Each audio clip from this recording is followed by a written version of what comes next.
I've always felt a pull towards water. I grew up spending my summers at Jack's Beach off the Atlantic Ocean. It was here where I first had a connection with the ocean, a desire to understand it, to know it. I used to catch endless amounts of hermit crabs in the sloughs, as we called them. We would build little kingdoms for them in our cages of walled sand. And now, as I wandered through the tide pools, I found none. What was happening to our oceans? My ocean, the one I grew up knowing. I wanted to know what the ocean was saying, to hear its invisible voice. I had heard of a sea nomadic community, the Bajau, who built homes on top of the water. In order to hear the call of the ocean, what better people to interpret its voice than the people who live so intimately with it day to day? Thus began the journey that took me the farthest away from my home, off the coast of the Wakatobi Islands in Indonesia.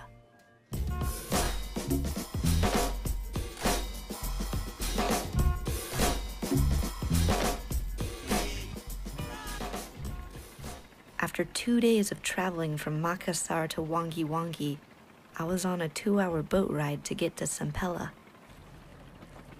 Moving at about 10 miles per hour, the motors sounded like helicopters filling the sky.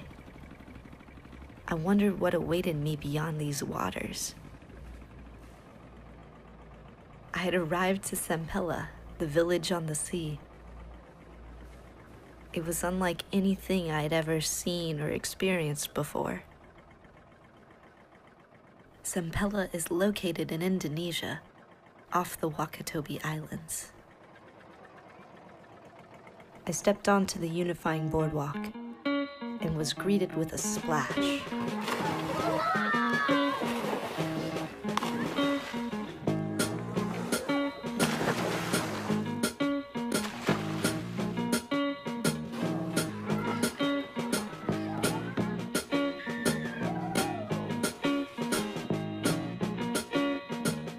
I met Andar, who was my guide to understanding their world. Andar grew up in another Bajau village a few hours by boat. He had an understanding of my culture, as he had helped countless PhD students understand his. Andar was to be the voice inside the shell pressed against my ear, the interpreter of what the ocean said. Orang Bajau itu dengan environment satu. Mereka tidak seperti dua buah piring yang berbeda. Orang Bajau pikir mereka satu piring dengan lingkungan.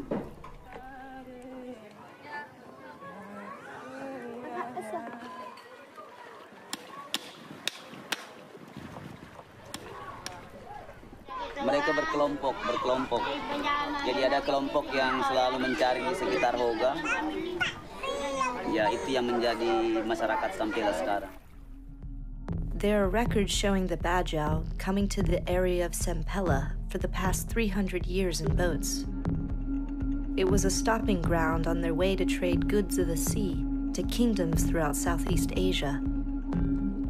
For centuries, these sea nomads have been the guardians of the ocean's treasures.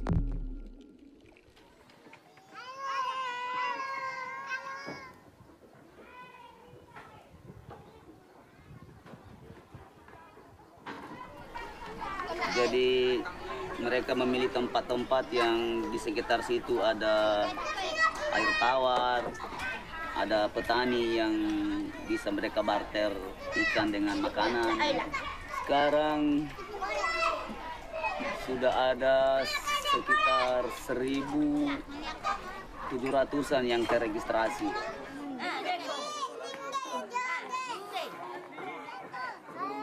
Tapi sepertinya 30% itu di luar. Jadi ada yang datang, ada yang pergi lagi. Dekat Singapura, ada banyak tempat yang mereka favorit ya.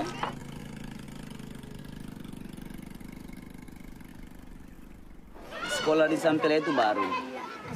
Itu belum lama, itu baru sekitar 10 tahun yang lalu.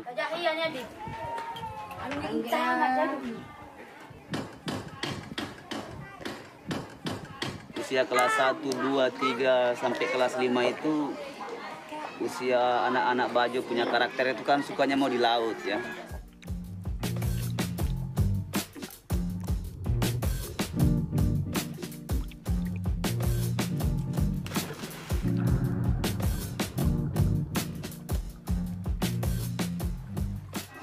Guru malas mengajar, murid malas ke sekolah, jadi sama.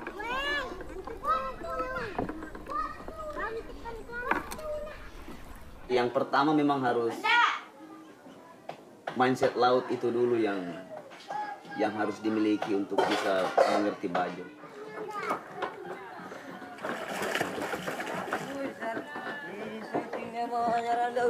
Mereka selalu membawa anak di laut.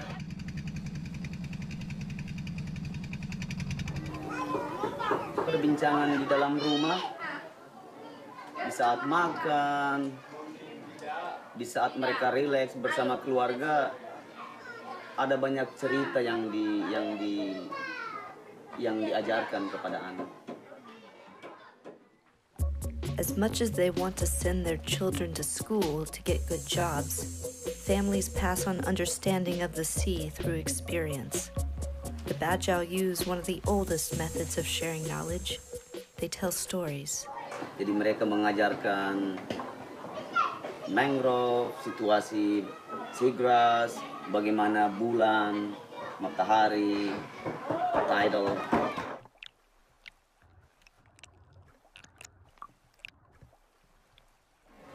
Sebagian besar cerita itu adalah cerita tentang menangkap ikan.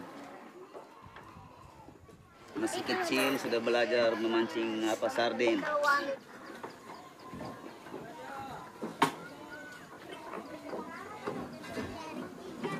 Orang-orang luar berpikir sekedar nelayan saja ya. Tapi sebenarnya nelayan itu sangat kompleks.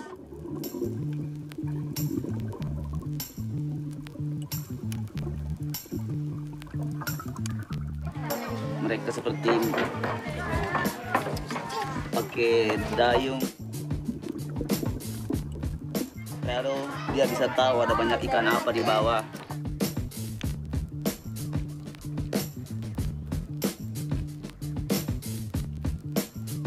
Orang Bajau itu mereka pakai goggles ya. Mereka spy. Mereka punya target. Jadi mereka hanya menangkap yang masuk akal.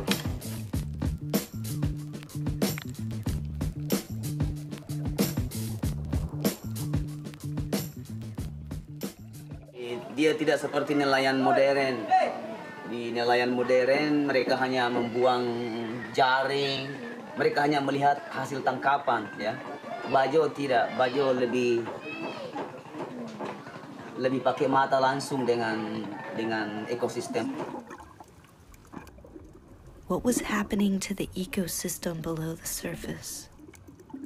What did Andar see that I could not? When healthy, coral is a perfectly balanced ecosystem. But what about the coral? Had he noticed any changes? 10 tahun yang lalu sangat cantik. Kapan saya pertama datang di Sampela itu sangat cantik.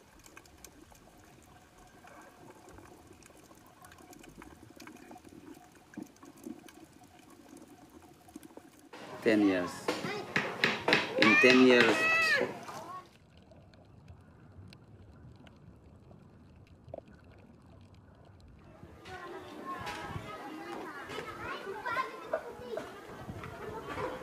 mereka sadar melihat air semakin naik.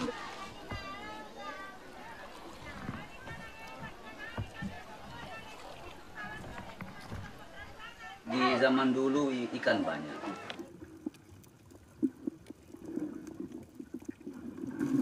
Overfishing sudah terjadi di sini. Populasi Bajau semakin bertambah, tapi resources hari ke hari semakin turun, itu ada masalah. What do you do when your resources for survival are dwindling at a rapid pace? The Bajau are known to be adaptive, but this concerns each of us. Ultimately, the oceans are the largest area not owned as property, but shared waters by all.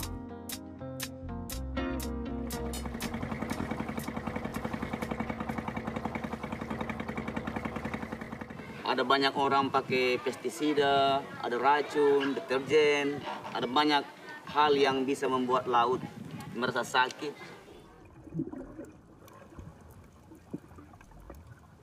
Ada banyak permintaan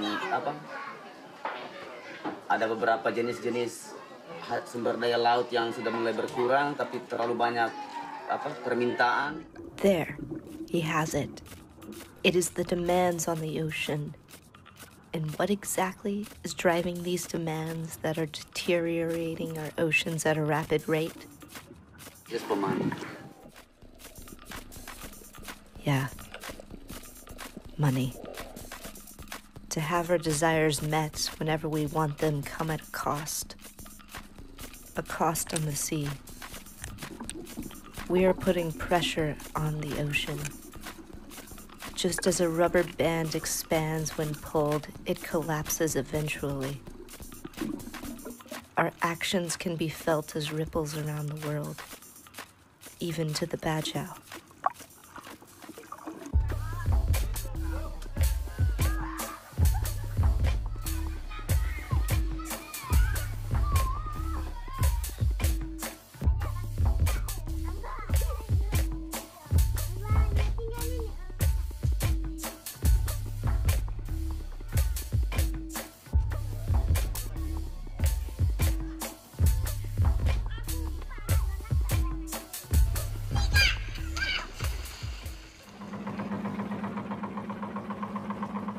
Ya, kalau terjadi terus seperti ini, tidak ada regulasi yang bagus, yang sukses, saya yakin di masa depan Halim, anak saya, tidak akan menjadi nelayan yang seperti sekarang atau seperti kakek.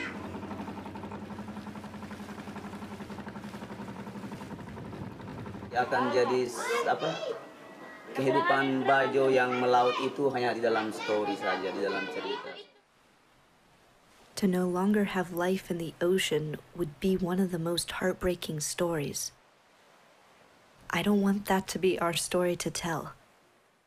I want generations to experience the joy and the wonder of the sea as I have. Again, I ask, what is the ocean saying? Ya, saya sudah sakit seperti itu.